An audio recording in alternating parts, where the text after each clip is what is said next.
ডিসুজা খ্রিস্টান, বর্ন খ্রিস্টান নাকি দায় পড়ে খ্রিস্টান?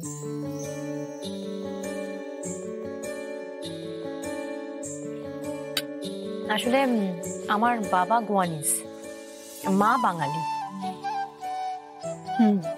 তোমাকে দেখেই মনে হয়েছিল দু ধরনের জল হাওয়া তোমার গায়ে লেগেছে।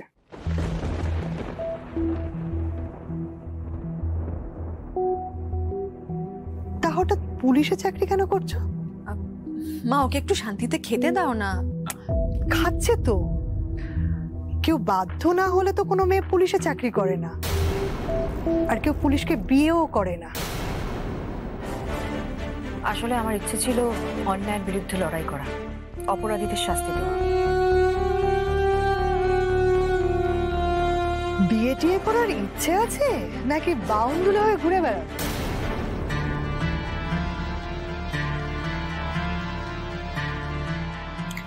আমার হাতে একটা ভালো ছেলে আছে, বাড়িতে বলে তাড়াতাড়ি বিয়েটা সেরে ফেলে, আর তা না হলে কিন্তু আমার মেয়ের মতন অবস্থা হবে। বেয়ানকে ঘটকালিও করেন নাকি? না, সবসময় নয়, কোনো মেয়েকে বয়ে যেতে দেখলে আটকাবার চেষ্টা করি। তবে সামনে গর্ত দেখে সেখানেই যদি সে পা ফেলে তবে তো তাকে আর আটকানো যায় না। না,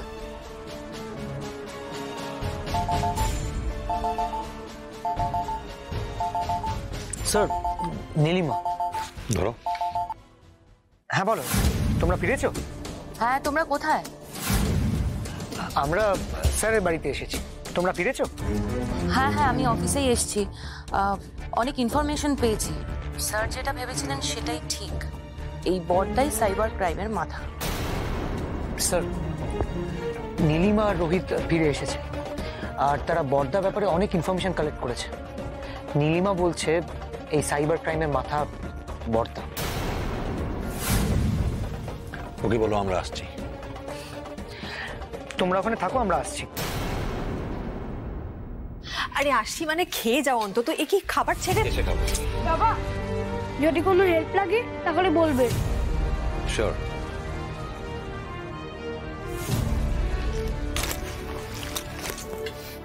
দেখলি দেখলি, এই হচ্ছে এদের সংসার করা।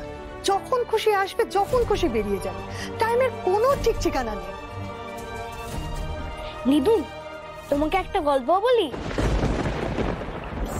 এই পৃথিবীতে দু ধরনের মানুষ আছে, ভালো মানুষ আর খারাপ মানুষ। তার বাড়িতে যা যা হলো সেটা আমরা জানি, কিন্তু সেটা আমাদের ইনভেস্টিগেশনে কোনো হেল্প করবে না। কিন্তু স্যার, ঘটনাটা ঘটেছে তারপর।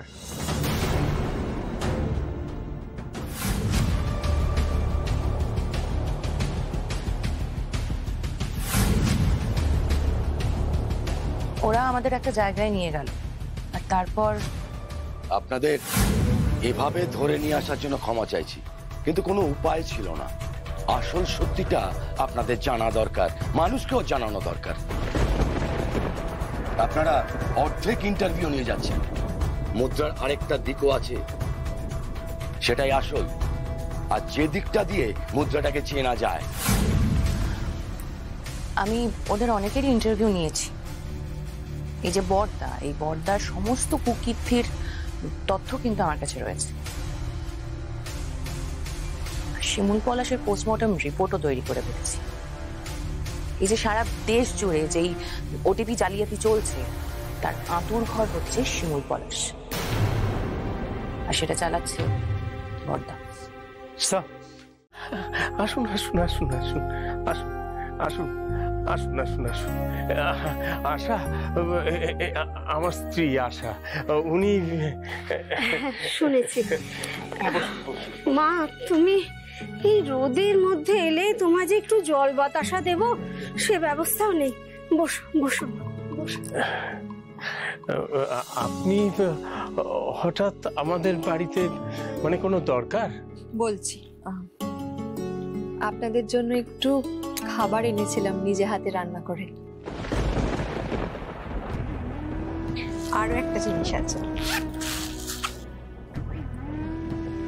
এই টাকাটা রাখি।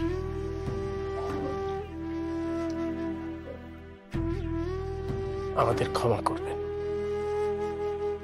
এটা আমরা নিতে পারবো না। কিন্তু কেন? সর্বস্ব খুইয়ে অভাবের সঙ্গে লড়াই করতে থাকা একটা মানুষকে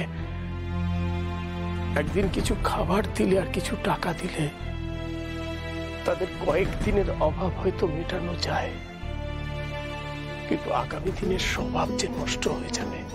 আমি যদি রোজ নিয়ে আসি খাবার? কেন মা, তুমি আমাদের জন্য এত কষ্ট করবে কেন? এতে কষ্টের কি আছে? দেখুন না। আরে তুই উতলা হচ্ছিস কেন বলতো? মাথায় তো আর আকাশ ভেঙে পড়েনি। একটা রাস্তা বন্ধ হয়েছে, আর একটা রাস্তা খুলে যাবে, সিম্পল। তবে টাকার আমদানি যেন বন্ধ না। মাথা কাটা, মাথা কাটা। নীলু, যেমন মাথাটা একটু খাটা, তোরা ঠিক পারবি। আমরা এই কাজ আর করব না বর্দা। কেন? আমরা বিয়ে করতে চাই। রাধে রাধে, এ তো খুব ভালো কথা। নিশ্চয়ই বিয়ে করবি। আরে আরে তোদের বিয়ে আমি দেব, তোদের বিয়ে সব খরচা আমার। আরে তোরা দুজন আমার ব্যবসার অশ্বমেধের ঘোড়া। কাজটা কিন্তু ছাড়লে চলবে না বাবু, কাজটা করতেই হবে। আমরা এই কাজটা আর করবো না বর্দা।